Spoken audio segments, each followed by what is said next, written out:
Hello, hello, everyone, and welcome to another episode of Movie Chats with Ant and Rye.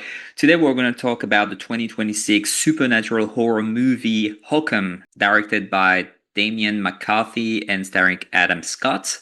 The story, we have an author, Bowman, who's American. He's going to a little inn in Ireland that is haunted with a witch. And that's where I'm going to stop. I think it's a good movie that if you go in it not knowing a lot, it's actually making it interesting.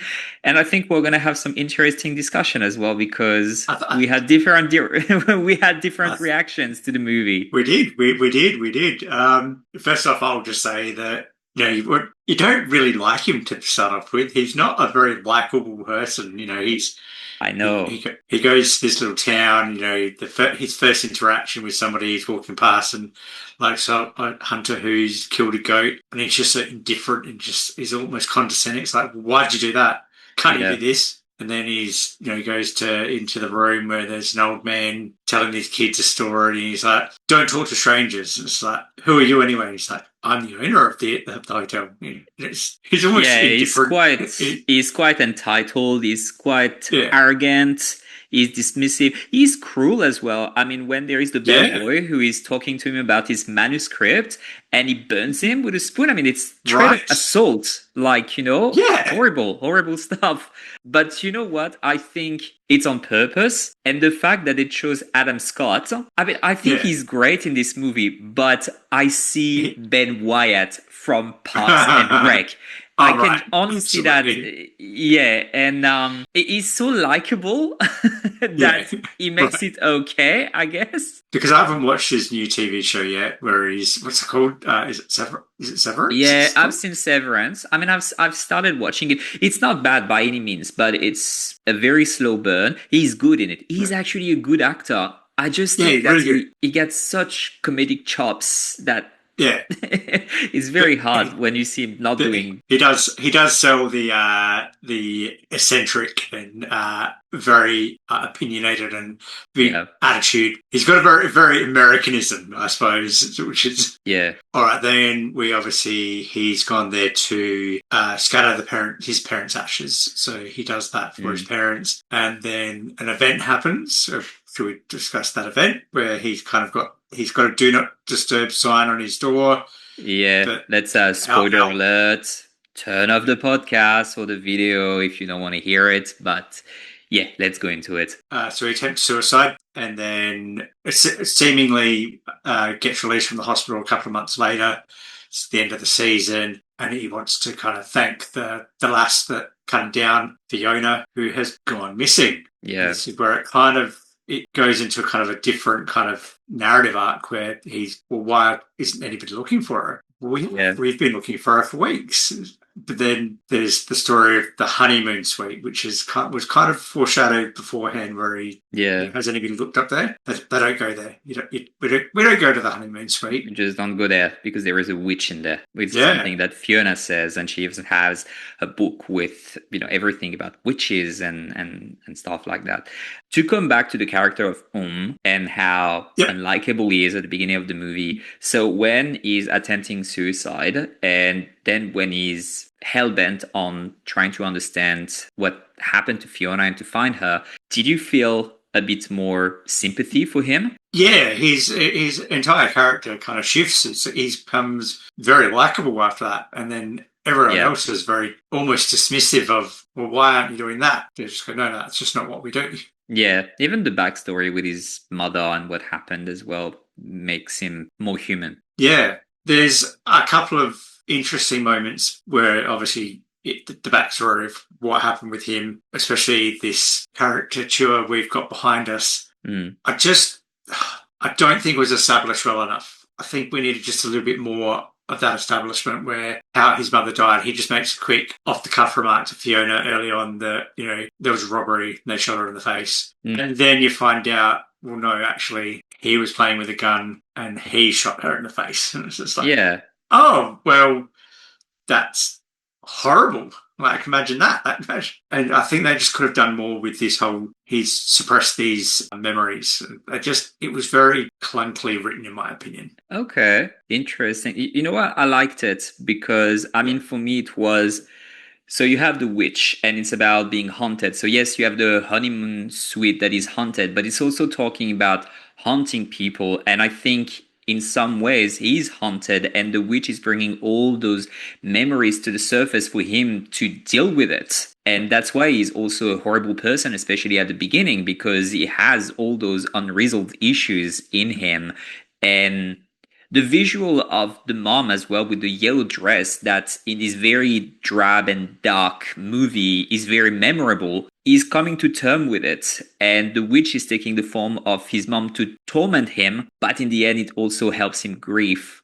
I liked it. Yeah. I kind of like this Yeah. arc. I tell you what part I really loved, and I think they should have really done a little bit more of when he's trapped in the room. So obviously, Mm, he yeah. finds Fiona in the honeymoon suite. He was right all along. That's where that she's been she's been murdered. But I really loved this part because it had it reminded me so much of 1408, I where was he's gonna say that. I was gonna say that. Yes. because it's almost as if the honeymoon suite was that it was haunted itself, and it had all that character and that kind of energy towards it.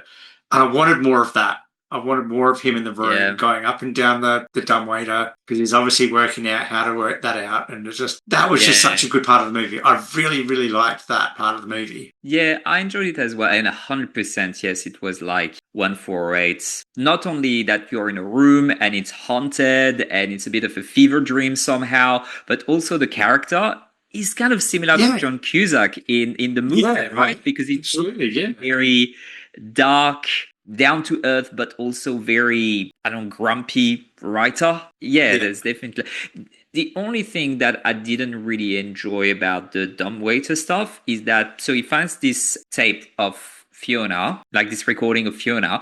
Yeah. She's saying that she goes downstairs and she can't get back up. She can't call the dumbwaiter, and there is something down there, and she doesn't make it out alive. Why does he go downstairs? Riddle me that. No, I think it was because he was playing with the timer, so he knew that he could get down and it was going to come bring it back up. Yeah, I know. You know how I understand that he could get yeah, back up, but still, if she doesn't make it out alive when she goes downstairs, why would you want to go there rather than trying to find an exit upstairs?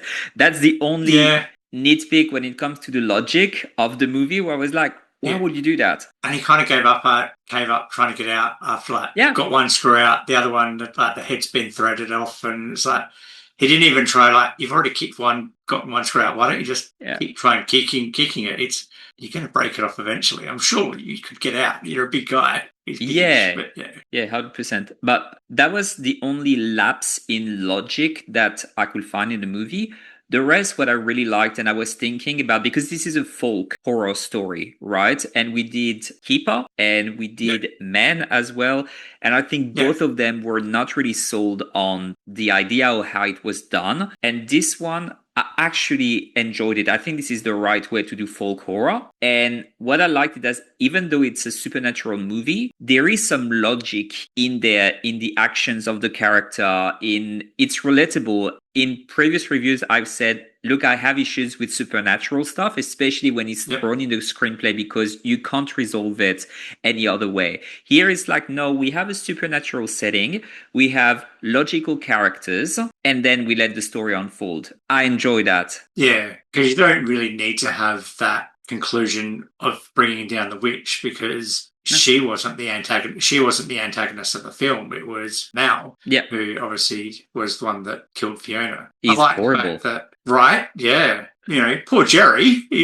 Jerry's trying to save the day, and he gets friggin' arrow through his face. It's just like, Yeah, poor and I guy. mean, he goes very far just to cover his tracks. Like, he doesn't Yeah, have any compassion or any remorse about killing people. He kills a pregnant woman. He wants to kill Same with Jerry. He just doesn't care. yeah. Horrible character.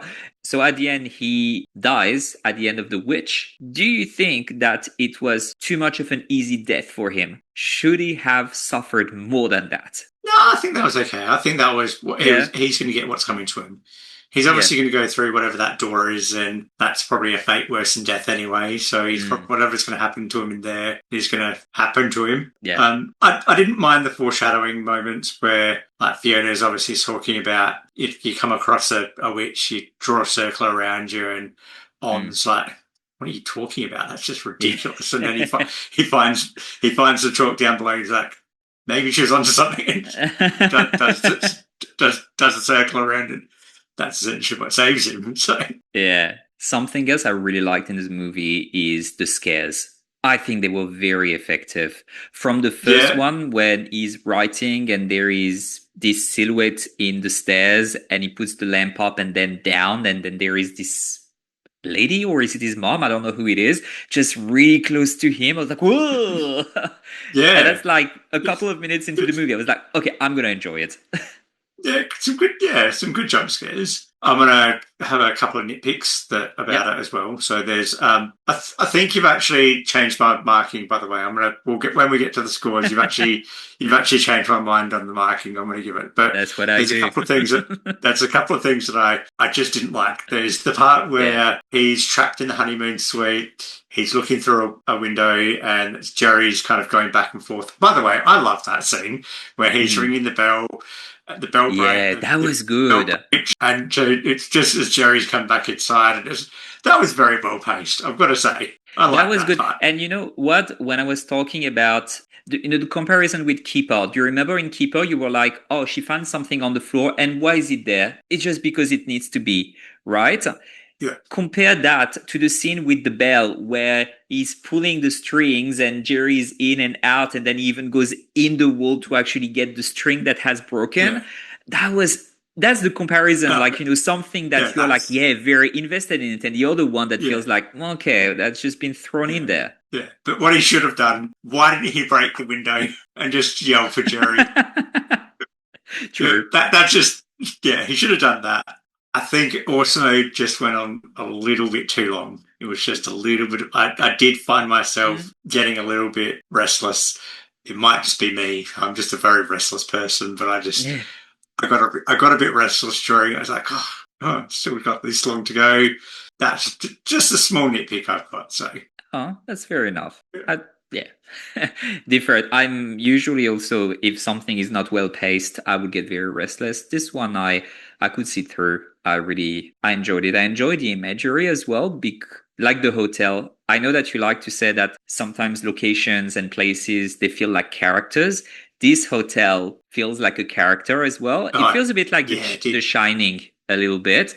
Yes, and this is what I was going to say with the bunny outfit. Was that not a Shining reference? I think so. Yeah. Yeah, so it feels, and it's not gothic beautiful. It's ugly. It's an ugly hotel, right? With like the wallpaper. It's very out of the 60s or the 70s, never been renovated in a good way, or it feels very dark and old and unwelcoming and not really well maintained. It's got character towards it. It's got character, but more in a depressing horror atmosphere movie type of way. One more thing that I liked actually at the end. So when he's talking to the bellboy at the hospital, they are talking about that he was dosed with mushroom powder that from Jerry, like the bellboy gave him a dose of mushroom powder because it's been horrible to him.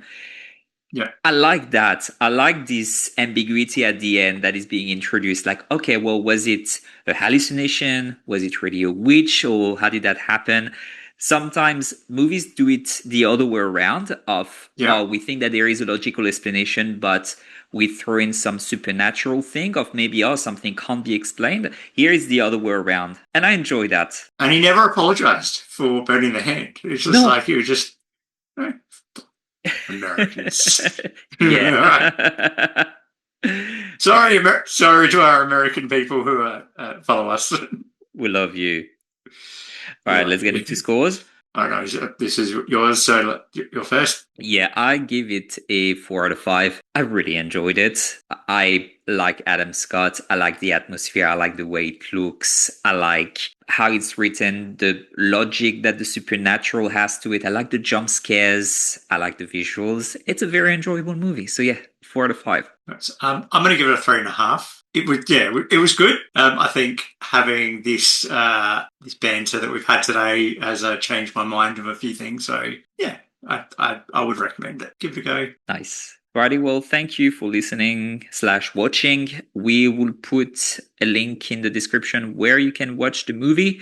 As usual, tell us in the comments what you thought of the movie. If you liked it, you didn't like it, do you agree with us? Do you don't agree with us? Always happy to respond to your comments. Give us a like, give us a subscribe, and we'll talk to you next week.